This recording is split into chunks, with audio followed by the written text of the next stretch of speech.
तुम फेल होने से नहीं डरते, तुम इस चीज से डरते हो। तुम्हें लगता है तुम फेलियर से डरते हो।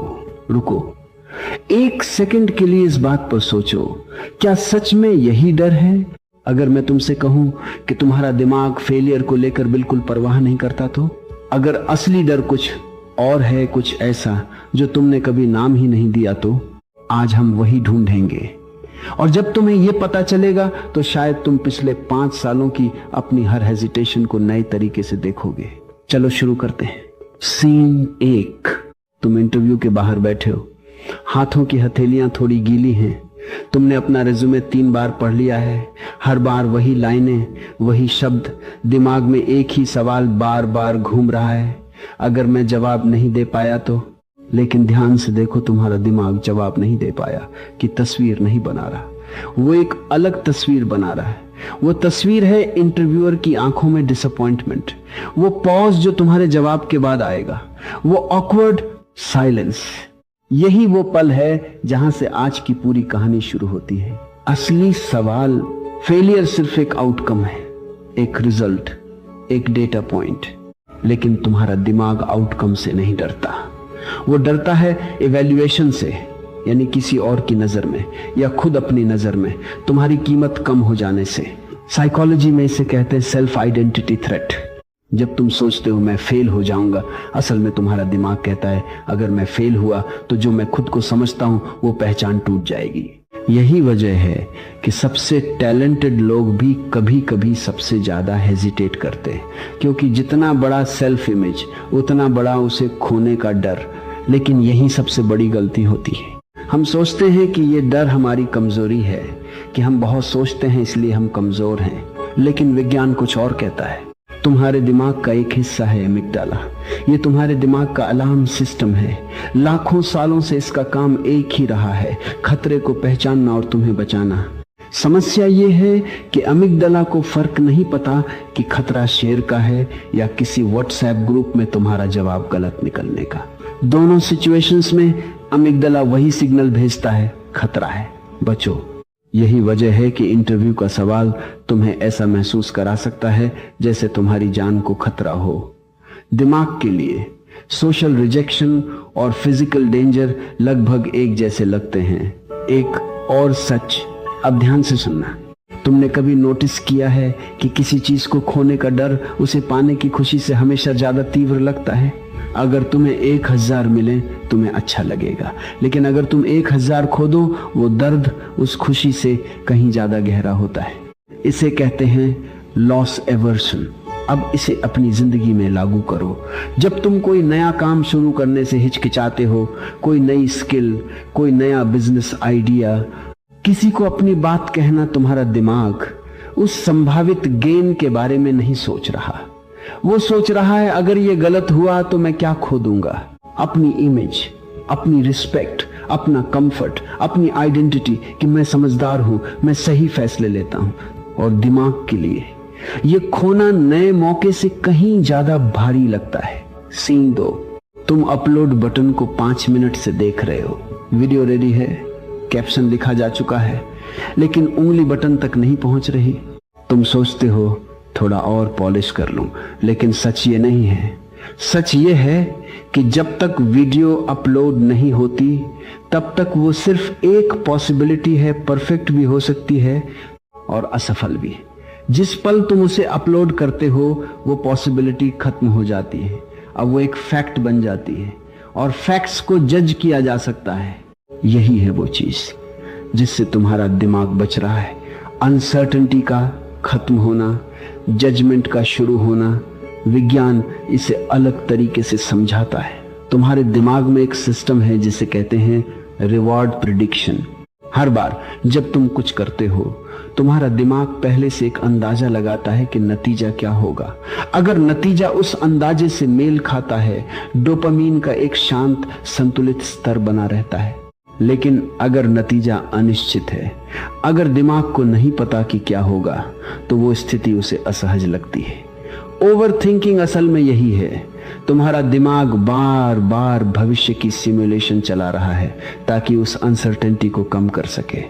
समस्या ये है कि ज्यादा सोचने से अनसर्टेनिटी कम नहीं होती, सिर्फ कॉर्टिसोल तुम्हारा स्ट्रेस हार्मोन बढ़ता रहता है, और जितना कॉर्टिसोल बढ़ता है उतना ही तुम्हारा प्रीफ्रंटल कॉर्टेक्स यानी दिमाग का वो हिस्सा जो लॉजिकल फैसले लेता है कमजोर पड़ने लगता है। यानी जितना तुम सही फैसला लेने के लिए सोचते हो उतना ही तुम्हारा दिमाग सही फैसला लेने की काबिलियत खोता जाता है। ये कोई कमजोरी नहीं है, ये बायोलॉजी है। यहीं से पूरी कहानी बदलती है। अब एक पल के लिए रुको और इस बात को महसूस करो, तुम आलसी नहीं हो, तुम कमजोर नहीं हो। तुम्हारा दिमाग वो कर रहा है जो उसे लाखों सालों में करना सिखाया गया, खतरे से बचाना। समस्या सिर्फ इतनी है कि आज के खतरे अलग हैं। कोई शेर पीछे नहीं है, सिर्फ एक मैसेज है जो भेजना है, एक आइडिया है जो पेश करना है, एक सवाल है जिसका जवाब देना है। लेकिन दिमाग को अभी तक ये अपडेट नहीं मिला। एक और ट्विस्ट, यहां एक बात है जो ज्यादातर लोग नहीं जानते। कॉन्फिडेंस सोच से नहीं आती, कॉन्फिडेंस एक्शन से आती है। तुम सोचते हो जब मुझे कॉन्फिडेंस आ जाएगा तब मैं ट्राई करूंगा, लेकिन ये क्रम उल्टा है। तुम्हारा दिमाग कॉन्फिडेंस तभी बनाता है जब उसके पास एविडेंस हो, यानी सबूत कि तुमने पहले भी ऐसी सिचुएशन संभाली है, और वो सबूत सिर्फ एक तरीके से मिलता है, करके। इसे कहते हैं न्यूरोप्लास्टिसिटी, तुम्हारे दिमाग की क्षमता कि वो एक्सपीरियंस के आधार पर खुद को दोबारा वायर कर सके। हर बार जब तुम एक छोटा सा अनकंफर्टेबल काम करते हो, बटन दबाते हो, सवाल पूछते हो, गलत जवाब देने का रिस्क लेते हो, तुम्हारा दिमाग एक नया रास्ता बनाता है, एक नया पैटर्न सीखता है। अनसर्टेनिटी खतरनाक नहीं है, मैं इसे संभाल सकता हूं। यही असली कॉन्फिडेंस है। ये कोई फीलिंग नहीं है जो अचानक आती है, ये एक प्रूफ है जो धीरे धीरे इकट्ठा होता है। सीन 3, तुम्हारे दोस्तों के ग्रुप में किसी ने नई जॉब की फोटो डाली है। तुमने उसे 3 बार देखा, हर बार वही फीलिंग, पेट में हल्की सी जलन, दिमाग में एक शांत लेकिन तेज आवाज है, मैं पीछे रह गया। इसे कहते हैं सोशल कंपैरिजन, और इसका दिमाग पर असर सीधा तुम्हारी सेल्फ आइडेंटिटी पर पड़ता है। लेकिन असली दिक्कत कंपैरिजन नहीं है, असली दिक्कत ये विश्वास है कि तुम्हारी वैल्यू दूसरों की स्पीड से तय होती है। तुम्हारा दिमाग टाइमलाइन नहीं समझता, वो सिर्फ पोजीशन समझता है, मैं आगे हूं या पीछे। और ये सवाल हर बार ओवरथिंकिंग को और गहरा बना देता है, क्योंकि अब तुम सिर्फ अपने फैसले के बारे में नहीं सोच रहे, तुम दूसरों की नजर से खुद को देख रहे हो। कॉग्निटिव डिसोनेंस वाली बात। एक आखिरी परत बाकी है। जब तुम्हारा मन कहता है मुझे ये करना चाहिए और तुम्हारा व्यवहार कहता है मैं नहीं कर रहा, तुम्हारे अंदर एक असहजता पैदा होती है। इसे कहते हैं कॉग्निटिव डिसोनेंस।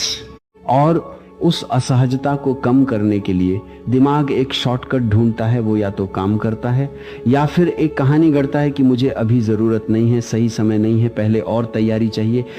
ये कहानियां झूठ नहीं लगती, यही खतरा है। ये बिल्कुल लॉजिकल लगती हैं, लेकिन ये सिर्फ दिमाग का तरीका है असहजता से बचने का एक्शन लिए बिना। अब समझ आता है। तो अब वापस उस पहले सवाल पर आते हैं। तुम फेल होने से नहीं डरते, तुम डरते हो अपनी उस पहचान को खोने से जो तुमने खुद के बारे में बना रखी है। तुम डरते हो उस अनसर्टेनिटी से जो हर नए कदम के साथ आती है। और तुम्हारा दिमाग हजारों साल पुरानी बायोलॉजी के साथ आज भी उसी अनसर्टेनिटी को शेर समझ रहा है। ये कमजोरी नहीं है, ये गलत समझी गई सुरक्षा है। आज क्या करना है? यहां एक रियलाइजेशन है और एक काम, बस एक रियलाइजेशन ये है, तुम्हें कॉन्फिडेंस का इंतजार करना बंद करना होगा। क्योंकि कॉन्फिडेंस इंतजार में नहीं मिलता, वो सबूत में मिलता है, और सबूत सिर्फ एक्शन से बनता है। तो आज एक बहुत छोटा काम चुनो, इतना छोटा कि उसे परफेक्ट करने की जरूरत ही ना पड़े। वो मैसेज जो तुमने अधूरा छोड़ा था वो सिर्फ भेज दो।